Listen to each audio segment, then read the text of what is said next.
Welcome back to The Person Everyone Needs. Today we are going into episode number 53, which means that we've made it an entire year. We've gone a whole year of every single week podcast.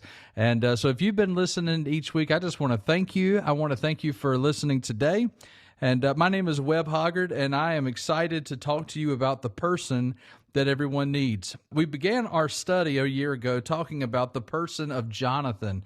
His story is in 1 Samuel. I love the story of Jonathan. I believe he's the person that changed the destiny of not just David's life, definitely David's life, but I believe he was a large contributor to the difference in Israel's destiny.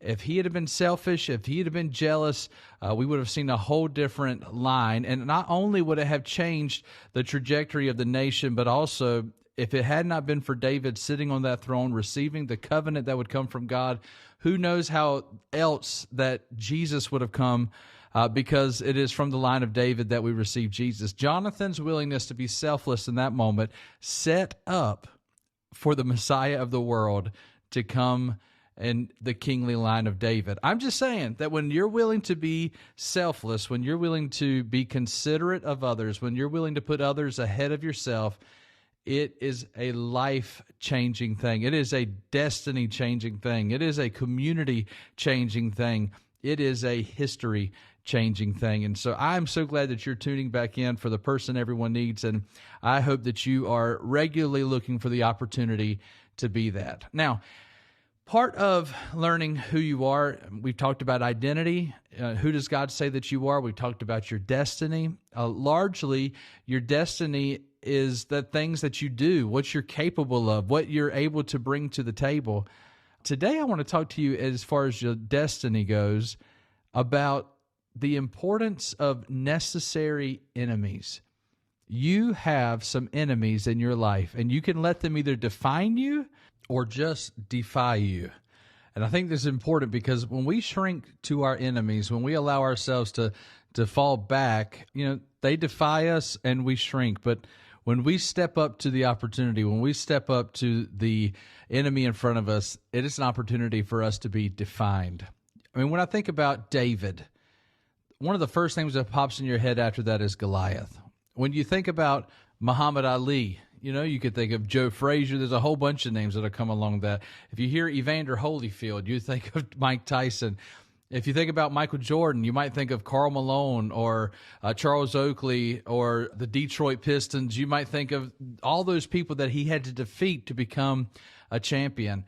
If he had simply been defied and never became a victor, you would have never known really who he was. Michael Jordan wouldn't be considered in the GOAT discussion.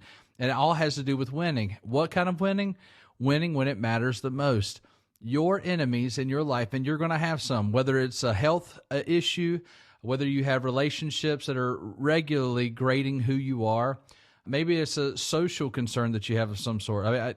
Some people are not good in social circumstances, and so they have to work extra hard in order to make it where other people can. Some people can get the doors open by their personality, others by their competence, others by their diligence. One way or another, if you have a place that you're trying to get to, if you'll work extra hard, I know you'll get there. In fact, the beauty of America, I taught history for 7 years, and as I went through the American history books, I came to this discovery that pretty much you can do whatever you want in this country if you have creativity and hard work.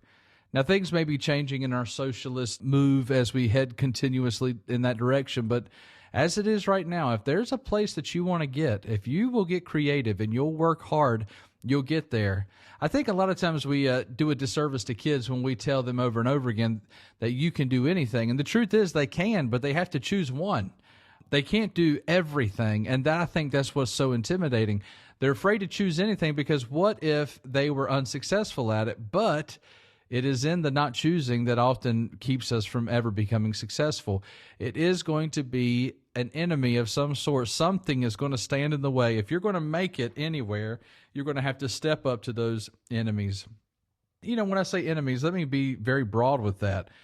Just because somebody opposes you or you feel opposed by somebody doesn't mean you have to call them an enemy, but That is what you're talking about. Anything that stands in the way between you and your destiny, your preferred destiny, anything that stands in the way of that is considered, in my mind, an enemy.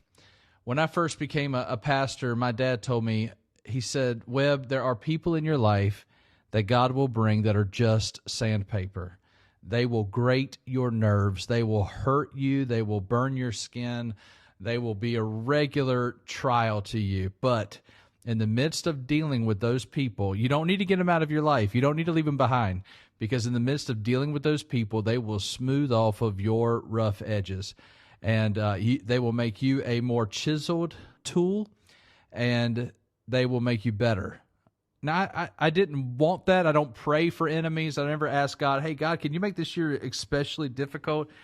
I've never done that, but in every trial, in every circumstance, in every challenge, I try to do the best I can to say, God, whatever it is that you're trying to do in me, I'm going to be diligent while I go through it. Because this is what I know to be the case. Better is better than comfortable.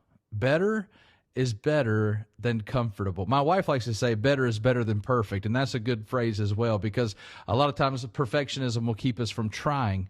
But I like to think better is better than comfortable. For me, I like to seek for comfort. I think we all do. There's a part of us that wants stability, that wants ease. And so what we need to do is we need to start embracing the enemy. When we have an issue, you look at these people that make it. I love watching Michael Jordan's documentary. That guy was a jerk. I mean, he was a jerk. He made up reasons to be angry, to have other people angry with him. He was constantly in a fight. And the truth was, he created enemies in his mind so that he could have a competitive edge. Okay. So I'm not asking you to brawl with people. I don't need you angry in your spirit. You know, that's not the person everyone needs. But the destiny that awaits you, it's going to take a fight. It's going to take the diligence of making it through when it gets difficult. You're going to have to be able to, as Edmund Burke once said, he who wrestles with us strengthens our nerves and sharpens our skill. Our antagonist is our helper. I love that. Our antagonist is our helper. They may think they're the thing that's standing in our way, but they're the very thing that's helping us become who it is that we want to be. So, you know, it may bother you daily. You may have to regularly fight and get better, but these things that are your resistance will make you better. When I was in college, I had a moment with a friend of mine. We were planning a prayer time, and she was, her name is Stephanie, and she was explaining to me that she had felt a word from the Lord, and she was really trying to be faithful to it. And she did this really dramatic thing where she was like, Webb, I want to share with you the word from the Lord, and I need you to hear it. So I want you to just take a second and prepare yourself. I mean, it's a comment, you know, like, so I'm like, okay, hurry up. You know, what are we doing? So she writes it down on a piece of paper and slides it across the table and waits for me to, you know, open it. And when she does, she then says the words that so just wants you to see, like, we're in the library, everything's quiet. She's written it down on this piece of paper. She slides the paper across the table, and she looks at me when I open it, and she goes, Webb, read it. Embrace the challenge. Now, she was saying it like, you know, this was the holy grail of information, and so she was really hoping for some dramatic thing, and I'm really not good when I'm expected to respond a certain way, so I just kind of like, oh, okay. But I look at it now, you know, I'm almost 20 years past that, and I'm looking at it, and if it's 15 years now, okay, let's not get crazy. I'm looking at it now, and I just think to myself, embracing challenge is a major part of maturing yourself, of reaching your destiny. Embracing challenge. David embraced the challenge of the lion and the bear and of Goliath and of Saul and of the armies of the Philistines and of Absalom. And he continued to embrace challenge after challenge after challenge. And that's what made him a great man. Hey, say what you will about Donald Trump. Donald Trump has embraced challenge after challenge. Has he failed? Of course he has. And that's part of it, is failure is a part of it. But can you get back up after you failed? There are necessary enemies in your life that make you sharpen your resolve, sharpen your skill, sharpen who you are. And that's what you really need to be, is regularly built up to become better than you were before. The last thing I want to mention to you is that we live in a world that is full of heartbreak, heartache, darkness. People's hopes are being dashed. Joy is fleeing from us as we continuously increase our bank accounts. Our love tanks are continuously depleting. And we live in a world where people need encouragement, they need love, they need support. If the only thing necessary for the triumph of evil is good men to do nothing, then what are you doing to ensure that evil is losing its footing? What are you doing to push back the dark ways? What are you doing to brighten up other people's paths and lives?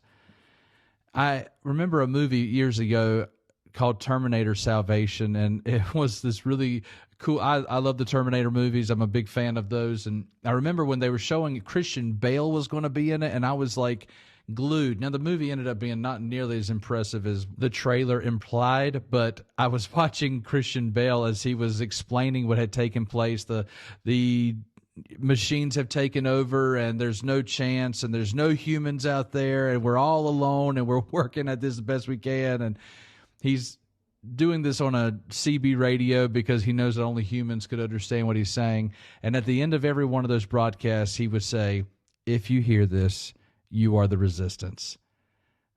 Hey, if you're on this podcast today, I want to tell you, if you hear this, you are the resistance. If you are drowning in darkness and hopelessness and helplessness, the way you get out is by shining the light for somebody else. And people who shine the light in the midst of darkness change the world and find their destinies. And that's the person everyone needs. I look forward to talking to you next week.